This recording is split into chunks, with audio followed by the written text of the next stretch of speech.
Of course, as we're talking about travel, it's worth looking into one of those areas in the country that a lot of people have been traveling to. That would be Hawaii. As we previously discussed, we saw a big bounce back in travel there, particularly because of the program that the Aloha State set up when it came to being able to prove you tested negative, and enter or quarantine for 10 days. It had people on the island satisfied, and it had travelers satisfied as well. But potential changes might be coming to that program to allow travelers just to show their vaccine cards here. For more on that and the recovery in terms of intense demand and shortage of workers in some of the hospitality jobs, I want to bring on Joshua Green, Lieutenant Governor of Hawaii, joins us once again. Lieutenant Governor, good to be chatting with you today. I guess we can start on the positive news, which has been just, this insane bounce back in people traveling into Hawaii. But it sounds like managers are pulling double, in some cases triple duty to really keep up the staff at some of these resorts. Talk to me about what you've seen when it comes to the problems of hiring workers back. Well, thank you for having me, Zach. Yeah, it's incredible. When we saw the crackdown from the COVID concern, when we had to shut down the state, we dropped 99.6% travelers. So we dropped down to nothing.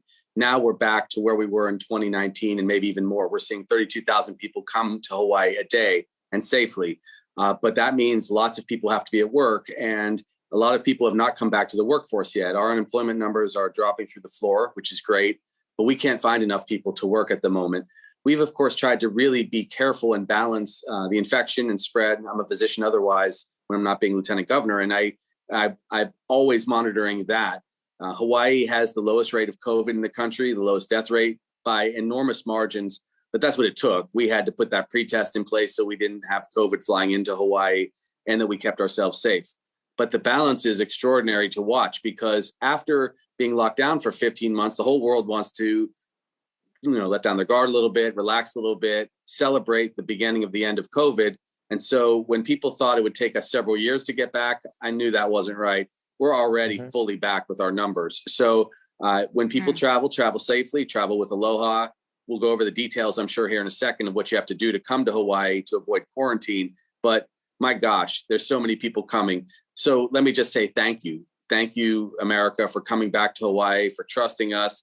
Thank you, workers on the airlines, for working hard and doing it in a safe way. But we all are still looking at the end of the COVID crisis. And so that's why there are some restrictions as we come back to Hawaii.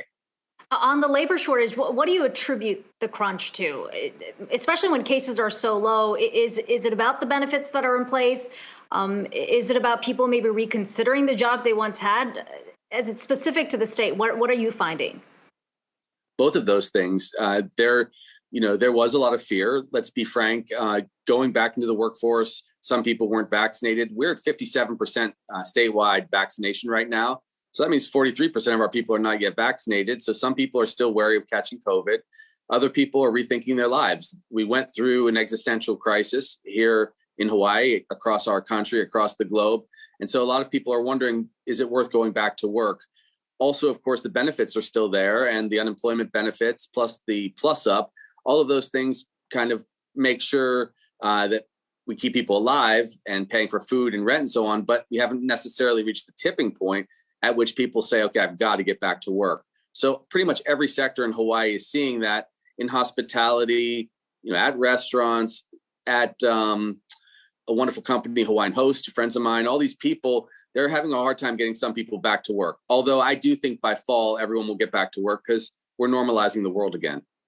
Well, we always pointed to Hawaii as kind of one of those examples that did a great job in terms of keeping COVID low. As you pointed out, one of the few doctors that's also in the position of lieutenant governor.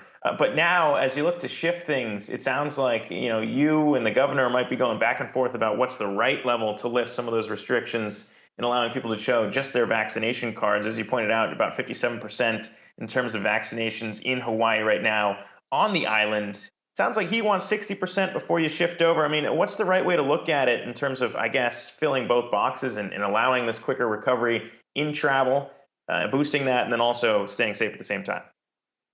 Well, I've just been agitating a little bit to make sure we give people a very clear message.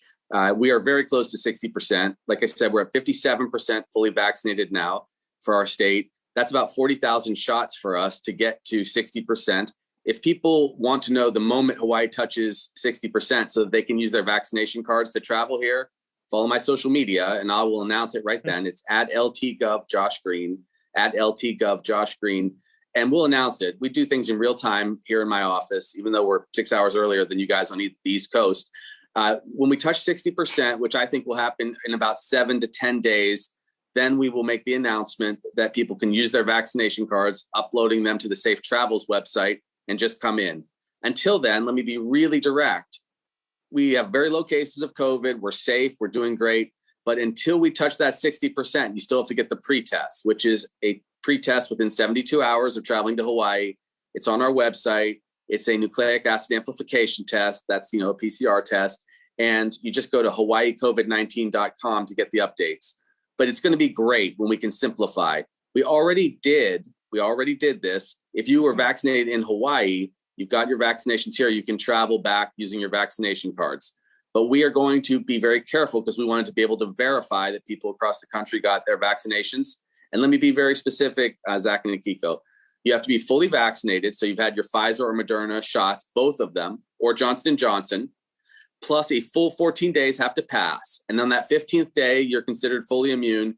And you can go to our Safe Travels website and you'll be able to upload your cards.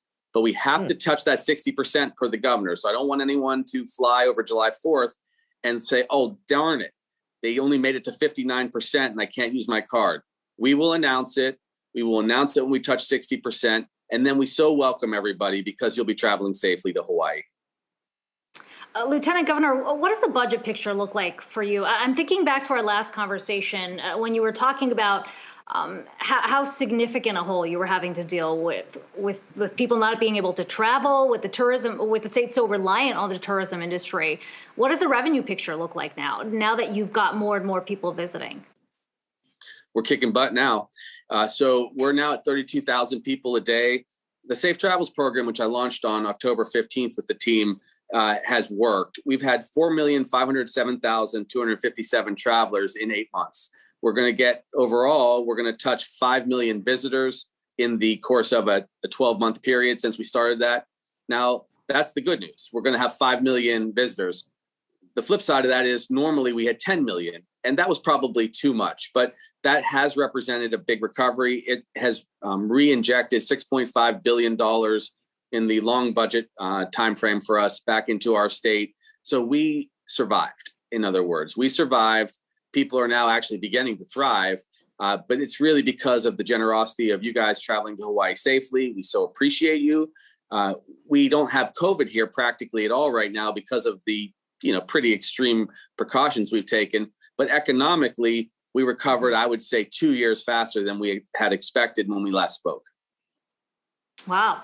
2 years faster. That's a pretty quick bounce back. It's certainly good to see things slowly returning to normal there in Hawaii. Lieutenant Governor Josh Green, thank you so much for joining us today. I really appreciate it.